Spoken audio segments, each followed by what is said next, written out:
I don't know if the camera can pick up. We've got like a More bunch fans than non-league. I'm joking. Joking. He's not. The non-league comments are going to come, this guy hates non-league. Which I do, by the way. What? Yeah, a bit though, not a lot. Why? I do. Did you see that? Was you on Twitter when Shay Yeah. Greatest right back in the world. Yeah. So Shay's actually my mate, yeah. Who's now signed? By the way. Anderlecht, is it? He was at second Anderlecht. div in Belgium. Yeah, he was at Anderlecht growing up for years. When there was a joke, by the way. Yeah. They was beating Barca's, Arsenal academies, all these when Barca had all the ballers growing up. Yeah. Like, and he was starting. Yeah. So yeah, he caused an upset on Twitter. Yeah. Don't get me wrong, I spoke to him, I said, bro, it's mad that the way you put it. I'm with you, don't get me wrong. If you think you're the best right back, you think you're the best right back. Yeah. Like, I think you are, furthermore, he's the best right back I've met, I've seen, I've played with, I've seen and I've met, yeah? Okay. He is. If he thinks that, he can think that. Yeah. He don't need to be attacked because he thinks he's a world-class right back. Yeah. But then, I said you shouldn't have took on Twitter what you feel about non-league, which I agree What to. did he say? I didn't catch up. He just said things like, I can't remember properly now, man. It was a while back now. Paraphrase it, just like. I'm trying to. He Is said it more like, I hate non-league? I don't want to quote it wrong because. No, just paraphrase because again, I'm not. You don't have to go bar for bar, word for word, but. Like he made non-league look shit. Okay. So. He has a reason to be fair. So he's a right back. Yeah. He played 10 for a team in Conference South, I think it was. Okay. Scoring hat tricks in that, bro. He's a right back. Just so you can see the levels. Yeah. And he put that on Twitter. He said, how you letting a right back score a hat trick in the 10 role? Non-league's not my level. It's not though. He ain't wrong. Well, clearly he's proved the wrong. He's proved the wrong. No, but he's not wrong though. Like there's a lot of players out there that quality-wise they can be higher, but they're not for whatever reason, yeah? Yeah. But that doesn't mean they can't express themselves and say, I don't feel like I need to be at this level, I should be higher. Yeah. That's just how you feel, bro. And if you fully believe that, you're entitled to it, bro. They started attacking him. You shouldn't disrespect non-league like this. I just said to him, look, maybe you shouldn't have put it on Twitter because there's the Twitter space, especially like London and here, whatever, about non-league is massive. And you can people see are how passionate about non-league, But I'll give you a few things on non-league that he said that were honest, yeah? Number one, a lot of people, especially in the situation he was in, leaving Anderlecht after 7 years or however many years he was, which is a top-end academy club, at that time especially, coming to England and playing non-league, it can glue you. So you might not make it back out, bro. Yeah. So even if you're performing, whatever, you might not make it back out, bro. Unless you're a striker and you're scoring 30 goals in a season, you'll get a move, yeah? Cool, no problem. Yeah. But if you're a right back and you're in non-league, it's very difficult for you to get a move. You can get stuck here, bro. Then one gaffer might like you, the other one might not. And then what happens? You leave that club, you look for another non-league club. So you're stuck in the system. So I do agree with that. It is true. Because a lot of people, again, maybe not the community on Twitter that put high non-league up there. This is not me saying that non-league don't deserve respect. It does. But we have to remember it is non-league, bro. It's what people fail to realise. It is still non-league football, part-time football, bro. Yeah, you're training twice a week, playing a match on a Saturday, bro. It is not full-time football.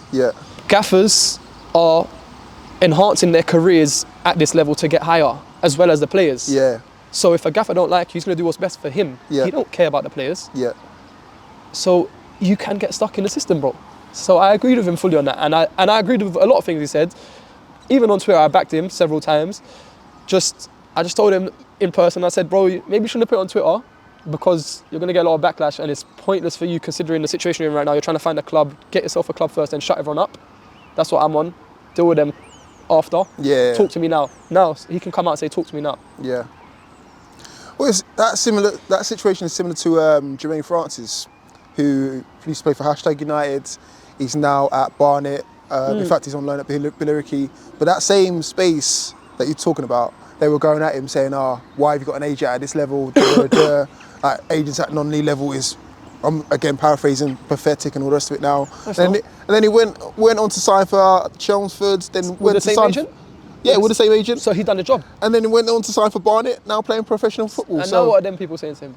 Nothing. Exactly. They can't. So, bro, I went tooting because of, he weren't my agent, but he was the guy that, he's actually an agent now. At the time, he was just talking to clubs. He's the one that sent me Gibraltar. He's the one that got me on trial at Leyton Orient. He's the one that took me to Stranraer in Scotland. He's the one that got me to Tooting. Step 4. So he got me there. Yeah.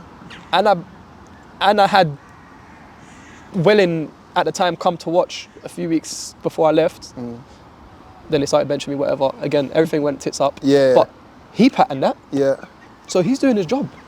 See, No people, matter if you're step 4, step 5. people don't like things that are new, do you know what I mean, or different, do you know what I mean? But when it starts becoming a normal, everyone starts jumping on the wave with them. That's how I feel sometimes. Like, even in regards to like filming games, people didn't like, oh, you got a camera out for. Now everyone's doing it. Do you know what I mean? Bro. Non-league clubs are doing it, Sunday league clubs are doing it. But before it would be like, oh, what's he doing?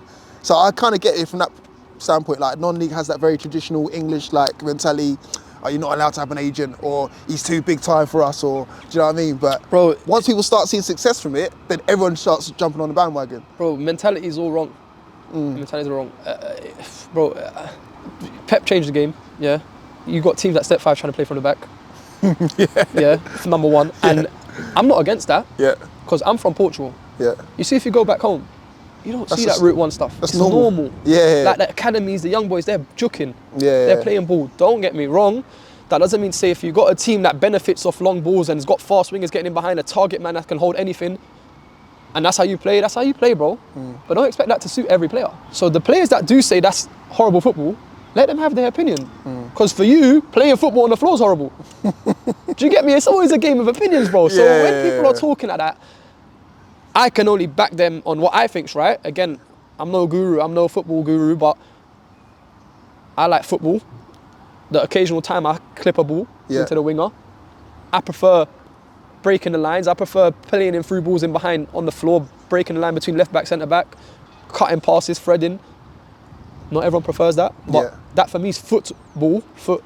Yeah. Not rugby, where you boot it and go and chase it. But again, I'm not against that type of play.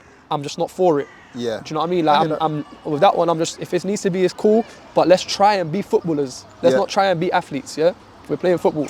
Okay. Bro, Thingy come out recently and said, who was it, man? Ex-pro, bro, well-known Premier League. Someone said it. He said, oh, in my time, Scholes, weren't it? If I'm not mistaken, he said, in my time. Anyway, one of them names, well-known names, said, in my time, you had to be a footballer to be a pro. Nowadays, you need to be fit, fast, strong. Again, the game's evolving, so it's understandable. Yeah. To an extent, again, because a lot of these guys are athletes and they're pros, but a lot of them can't do 10 kick-ups, bro. Might be me exaggerating, but that's me being real. Yeah, a lot of them can't do half the things that back in the day the pros could. Yeah. And I'm talking any position. If you look at defenders from back in the day, bro, crazy. Ballers. Maldini's, Cannavaro's, them man there. Ballers, bro. On the ball as well, you know. Now obviously, you get a few of them. Van Dijk's and them man, they're good. Yeah. But then you get the Maguires. Lump, wins every header, strong. But on the ball, he's not great. Yeah.